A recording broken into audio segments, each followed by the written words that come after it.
President of Internal Affairs of the Tatala National High School Alumni Association, to Ardelesa P. Isagonde, Vice President of the Tatala National High School SPPA, to Francis G. Gamanyang, President of the Tatala National High School Alumni Association for External Affairs, and of course to the rest of the Alumni Association officers. To our dedicated faculty and staff of the Tatala National High School, dear learners, supportive parents, and honored guests, good morning. It is my great pleasure and honor to introduce to you our guest speaker for today's recognition ceremony, a dedicated teacher, a proud mother, a true product of hard work and perseverance. She is a bona fide resident of Barangay Tagbak, Haro, Iloilo City. She is a loving wife and a mother of 3, and a passionate teacher who has touched the lives of many young learners. Her academic journey began at Buntatala Tagbak Elementary School and continued at Buntatala High School Extension, where she graduated as class valedictorian. She earned her degree in Bachelor of Elementary Education, majoring in mathematics from West Visayas State University, graduating cum laude, and was awarded as a proficient awardee in mathematics. She was also a recipient of the Iloilo City Scholarship and the Congressman Raul Gonzalez Scholarship. Continuing her commitment to excellence, she pursued her master's degree at Iloilo Science and Technology University, where she completed her academic requirements for a Master in Industrial Education with a concentration in Educational Management.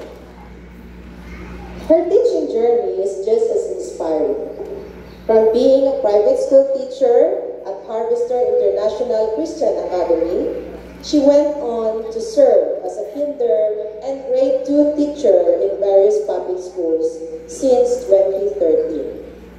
She has been a devoted teacher 3 at Angela Celes A. Memorial School and served as the Alternative Learning System School Coordinator from 2019 to 2023. Ladies and gentlemen, please help me welcome an educator who exemplifies dedication, excellence, and lifelong learning, Mrs. Annalyn Alungungan Villamor.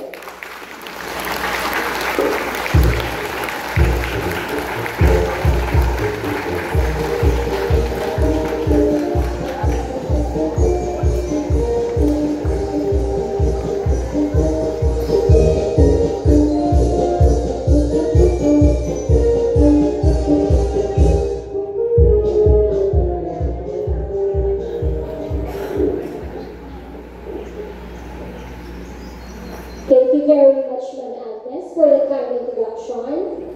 Please be seated, everyone. Thank you so much. To our principal, dear principal, Ma'am Ruby Dumalao.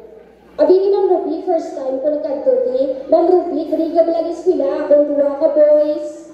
Grade 10 and grade 7. So proud na dali ko sila din pa eskwela. To our alumni officers headed by Gervas Furgan, President, Dina siya, Kagawad Francis G. Cabanyal. To the PTA officers, faculty and staff, students, parents, guests, friends, a blissful and wonderful morning to all. I would like to express my sincere appreciation to all the facilitators facilitators of this event, especially to Ma'am Sharon Salado. So nagkita na ilang kami sa City Mall, and she approached and invited me to speak in one of the special days of this year at my alma mater. Actually, pila ka years na niya gisayrihan ko because nagaduman sa amon nga occasion sa Angela.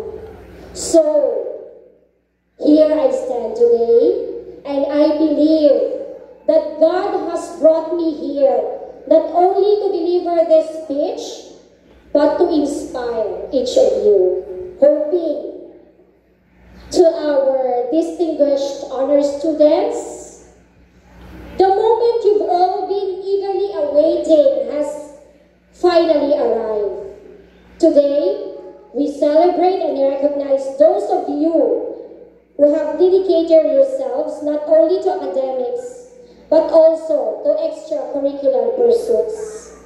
Your ability and diligence have certainly paid off, and for that, congratulations. Let's give a round of applause to our honor students. I also extend my congratulations to your proud parents and guardians who have stood by you throughout your academic journey and challenges. You all worked hard to provide the needs of these children. Mga iloy kagamay, susulit man ang inyong apulaw pugtaw sa pag-atipan sining mga kabataan because tulukan ninyo, they will receive their awards later. So palakpakan nato ang inyong mga ginikanan. Okay. It's been 23 years. So isipon nyo, pila na yan ang edad ko? 23 years since I sat where you are now, and I still vividly remember being in your shoes, my dear students, and listening to an inspirational talk from a guest speaker back then. So kanami, it's a guest speaker sa pag-graduate ko din sa Buntatala. I am a proud alumna of Buntatala National High School, formerly known as Buntatala High School Extension, and soon you too will be part of alumni. And I would like to take this opportunity to express my heartfelt gratitude to all my teachers in this school. First, Ma'am Sharon Salado. Surya pa na sa time na to, dalaga pa na to siya. Ma'am Eileen Di Mapindan, Swante, na siguro nagalain ang ilang mga apelyido, ma'am. And of course, ang amon, di dyan kapaskugan, na TLE teacher, Sir Miguel. Yung Sir Miguel.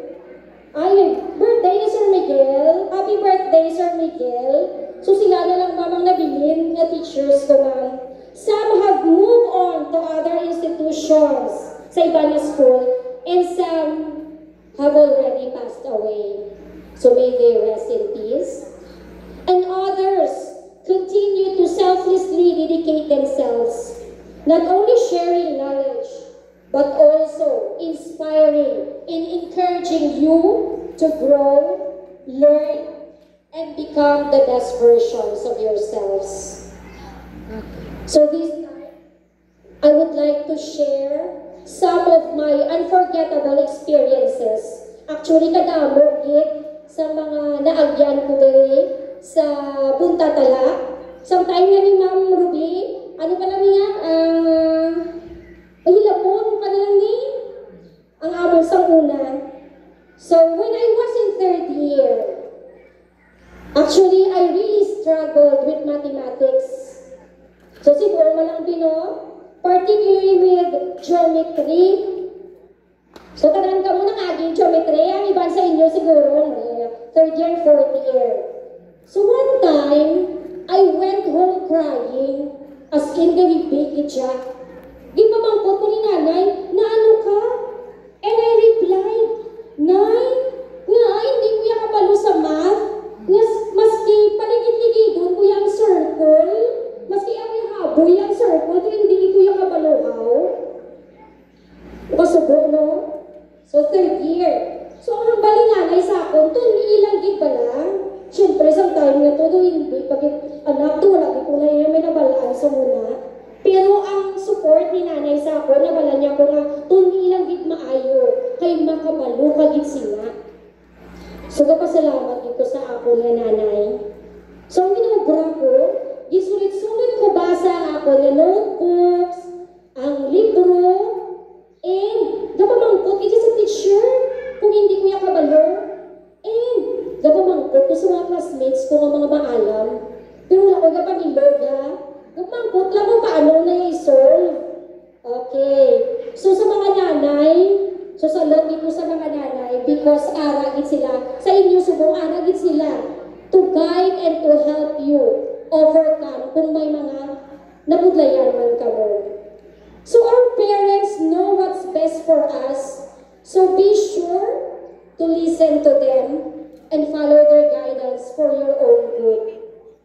So wala man siguro ginikanan nga maging malain ang ila bata or kabataan.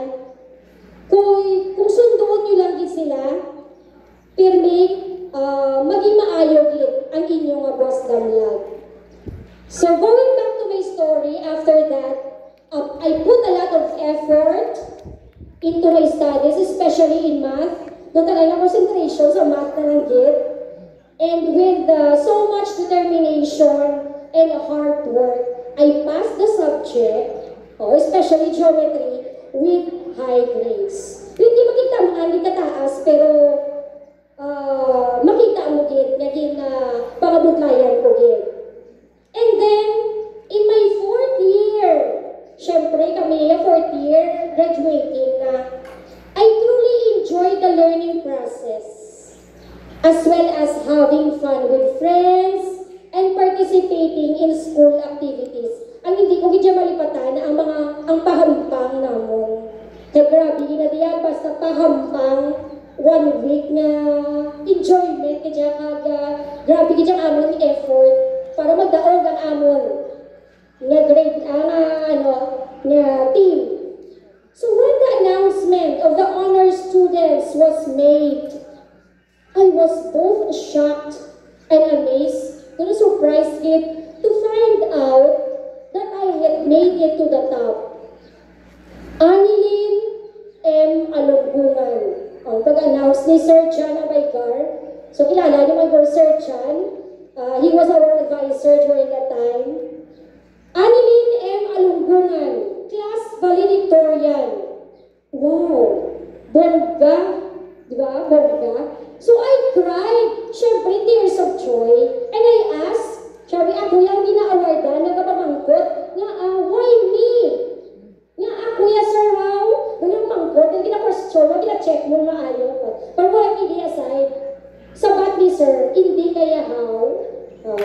You deserve it, and it was already final. So nga, tabi mahimo,